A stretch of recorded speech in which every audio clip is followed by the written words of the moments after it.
투자자들을 설득하고 또 투자금 유치할 때는 이것처럼 강력한 슬라이드가 있을까?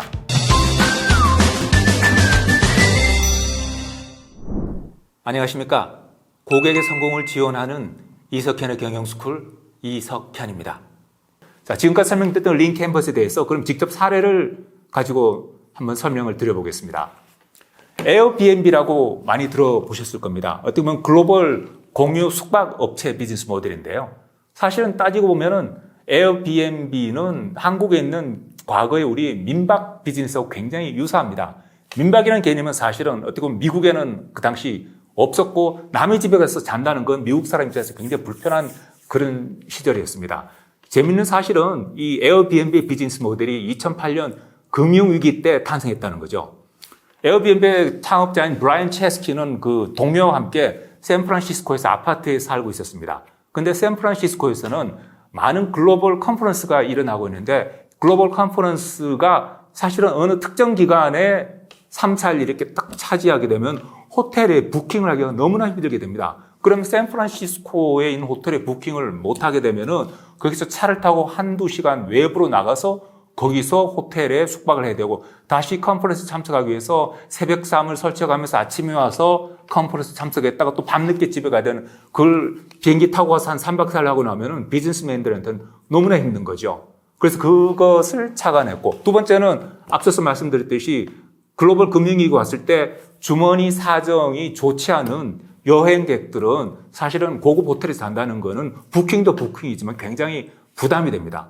그래서 브라이언 체스키랑 파트너는 당시 아파트에서 생각을 낸 게 굳이 꼭 비싼 호텔이 아니더라도 싼 가장 저렴한 숙박시설을 제공하면은 사람들은 올 사람이 분명히 있을 거다라고 가정하고 자기들이 살고 있는 아파트의 방 한쪽에다가 에어 매트리스를 깔고 거기서 아침에 오면은 잠도 재워주고 그 다음에 아침에 시리얼, 밥도 간단하게 제공해준다라는 거를 포맷을 만들어서 웹을 만들어서 광고를 하게 됩니다. 그래서 초기에 그 모델이 웹에서 하니까 어느 정도 사람이 들어오고 성공하게 되니까 이제 사업을 계속해서 확장하게 되는 거죠. 그럼 지금부터 그 에어비앤비가 앞서서 설명드렸던 링 캔버스의 프레임워크에 어떻게 적용이 되는지에 대해서 한번 설명을 드리겠습니다. 목표 고객은 크게 두 그룹입니다. 에어비앤비의 첫 번째 목표 고객은 게스트, 여행자입니다. 여행자가 저렴한 가격으로 적절하게 내가 원하는 적절한 수준의 숙박시설을 찾는 니즈가 있는 여행자가 첫 번째 목표 고객이고요. 두 번째 목표 고객은 여유 주거 공간을 임시로 임대해주고 수입을 올리고자 하는 기회를 찾는 주택 소유주, 즉 호스트에 해당됩니다. 쉽게 생각하면 우리가 시골에 그 민박을 하는 그 시골의 할아버지 할머니들이 바로 이 호스트에 해당되는 거죠. 그럼 그 목표 고객은 어떤 문제점을 가지고 있을까요? 여행기 가지고 있던 문제점은 내가 꼭 호텔에서 나는 자고 싶지 않다. 호텔은 일단 비쌀 뿐만 아니고 거기에 로컬에 관련된 여러 가지 문화적인 체험이나 또 그 집주인하고 같이 여러 가지 식사도 같이 하고 얘기도 하고 하는 그 해당되는 로컬의 여러 가지 문화적인 경험을 하고 싶은데 호텔은 사실 우리가 알고 있는 글로벌 체인 호텔은 전 세계 어디 가든 똑같거든요. 나는 그런 획일적인 거는 원하지 않아. 라고 호텔에 머문 여행자는 현지에 진정한 경험을 할 수 없다는 그 문제점을 가지고 있었고 그 다음에 주택 소유자는 내가 큰 방과 여러 가지 룸을 많이 가지고 있더라도 그걸 다 사용하는 건 아닌데 이거 놀고 있는 방을 이용해서 내가 뭐 푼돈이라도 여윳돈을 벌 수 있으면 나는 괜찮겠다라는 그 수익을 원하는데 실질적으로 그걸 내가 방이 빈 방이 있다는 걸 어떻게 알리느냐라는 걸 알릴 수 있는 방법이 그 당시는 미국에선 없었던 거죠. 또 문화적으로도 홈쉐어링, 또 민박이라는 것은 그 당시 2008년대 미국에는 굉장히 낯선 개념이었습니다. 남의 집에 가서 방을 내준다는 것도 이상하지만 남의 집에 가서 잔다는 것도 사실은 어색한 그런 문화 속에서 이런 문제점을 해결하기 위해서 에어비앤비는 이런 솔루션을 내놓습니다. 즉 온라인 플랫폼 서비스입니다.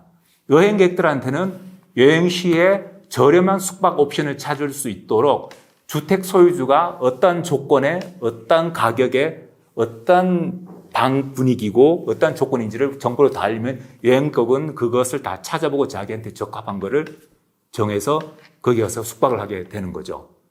여행객에 대한 솔루션은 여행 시에 저렴한 숙박 옵션을 찾을 수 있다라는 것이 솔루션이고요.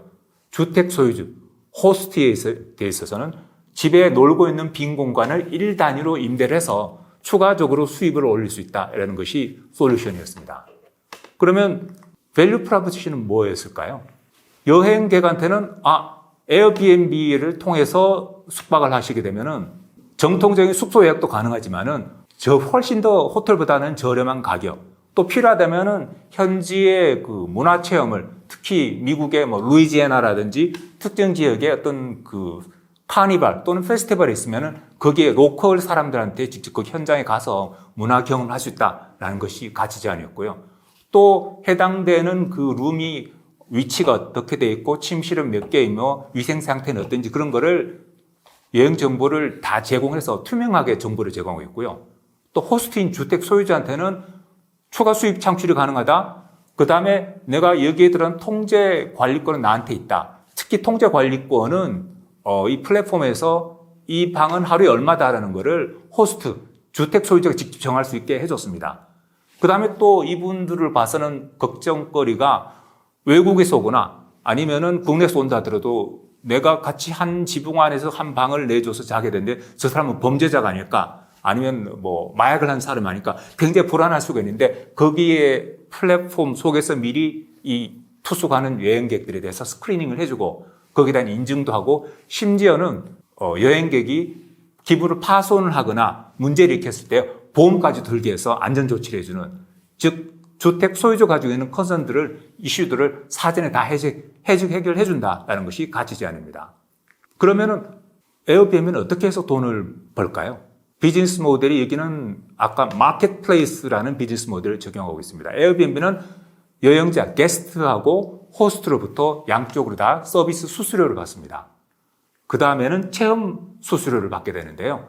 로컬에 가서 특정한 문화 서비스를, 문화 행사를 하게 된다라고 하면 거기에 그걸 어레인지를 해주고 수수료를 받고, 또 당연히 에어비앤비의 그 플랫폼 위에 광고를 게재하게 해서 광고 수입을 받는 이 세 가지가 주요 수익은 레버뉴 소스가 되고요. 그 다음에 그럼 어떤 채널을 통해서 광고를 하고 고객을 모객을 할까? 이메일을 쓰기도 하고 모바일 앱을 쓰기도 하고 메시징 시스템, 소셜미디어, 페이스북이나 트위터나 인스타그램 다 사용하고 홈페이지도 또 쓰고 있죠. 이런 채널을 통해서 우리는 비즈니스를 하겠다라고 하고 있고, 그러면 이 사업을 하면은 우리가 잘하고 있는지 못하겠는데 어떻게 알아? 바로 그 전사 KPI 또는 북극성 지표인데, 숙박을 하고 있는 비즈니스 모델의 특성답게 총 예약된 숙박 일수가 며칠인가, 이걸 가지고 카운팅을 하게 되고요. 그 외의 일반 지표는 총 예약 가치가 얼마나 되는지, 또 평균 1일 요금이 얼마인지, 그 다음에 호스트는 과연 수입을 얼마나 올리고 있는지, 이건 굉장히 중요한 측면입니다. 마켓플레이스를 가지면 그 모델의 특징이 반드시 바이어와 셀러가 있어야 되고, 이쪽을 양쪽의 니즈를 동시에 맞춰주려면은 양쪽의 만족도가 다 높아져야 됩니다. 그러려면은 아까 그 나타난 그 이번에 비즈니스의 그 문제점에, 여행객은 저렴하고 적당한 숙박 옵션을 찾으려고 하면은 실질적으로 고객은 가능하면은 싼 그런 숙박업소를 찾을 수가 있어야 됩니다. 두 번째가 평균 1일 요금입니다. 하루에 과연 전체적으로 우리 숙박한 여행객들이 전 세계에 에어비앤비를 이용하면 하루에 에버리지 요금이 얼마 되는가를 따지는 것. 고객을 위한 고객 관점에서 이 KPI를 만졌다는 건 굉장히 혁신적인 지표를 사용하고 있다는 생각이 들고요. 그 다음에 집을 내놓은 호스트 입장에서는 과연 호스트들은 평균적으로 과연 수입이 계속해서 늘고 있느냐, 무조건 가격을 올린다라고 해서 되는 부분은 아닌 거죠. 물론 이 가격을, 프라이싱을 결정하는 권한은 호스트가 가지고 있지만, 그럼에도 불구하고 이 호스트가 만약에 예를 들어서 그런 거죠. 미국에서 인플레이션이 계속 심화돼서, 인플레이션의 말은 돈의 가치가 떨어진다는 말인데, 계속해서 이게 호스트의 가격을 그러면은 프라이싱을 올리게 되면 문제는 숙박을 하는 사람 수는 줄어들기 때문에 결과적으로 수입은 줄어들 수가 있단 말이죠. 그런 것을 계속해서 매트릭스 가지고 트레이싱을 한다.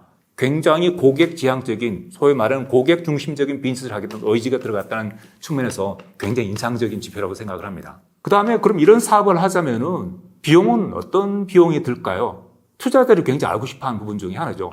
첫 번째, 빈집이 있는 호스트를 어떻게 확보를 할 것인가라는 호스트 확보 비용, 이것도 굉장히 중요하고요. 그 다음에 두 번째는 기술 및 인프라 비용 반드시 또 필요하겠죠. 그 다음에 마케팅 비용, 일반 관리 비용, 또 결제 페이먼트가 된 비용, 소위 말해 인프라 비용들이 기본적으로 다 들어가게 됩니다. 이렇게 사업을 했을 때 과연 에어비앤비는 다른 숙박업체에 비교했을 때 어떤 경쟁 우위 요소가 있을까요? 첫 번째는 앞서서 말씀드린 사용자 친화적 플랫폼입니다.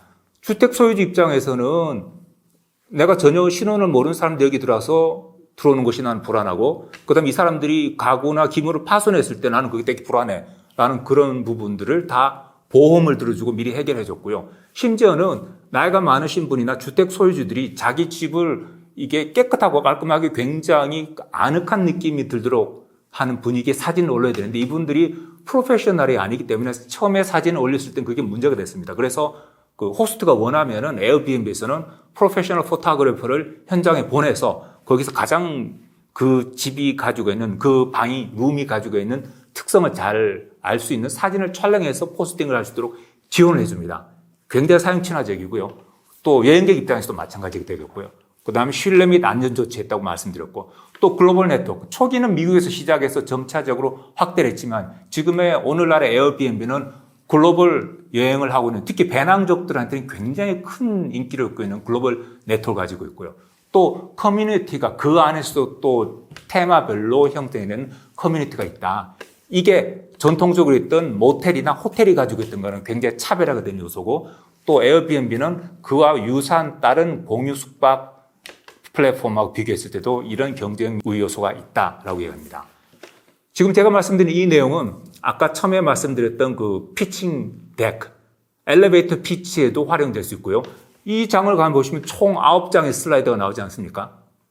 이거를 가지고 잘 칠 수 있으시면은 앞서서 말씀드렸듯이 비즈니스 모델을 통해서 사내에서는 직원들의 어떤 한 방향으로 몰게 하는 것, 또 회사의 성과를 측정하고 거기에 대한 또 보상금도 연계시킬 수 있는 방법도 있고, 투자자들을 설득하고 또 투자금 유치할 때는 어떻게 보면은 저는 한 장으로 설명을 그러면 이 링캔버스를 가지고 설명을 드리는 것이 굉장히 효과적일 것이라고 생각됩니다.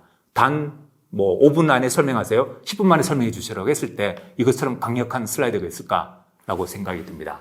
스타트업과 벤처들을 위한 링캔버스 모델에 대해서 알아봤습니다. 감사합니다.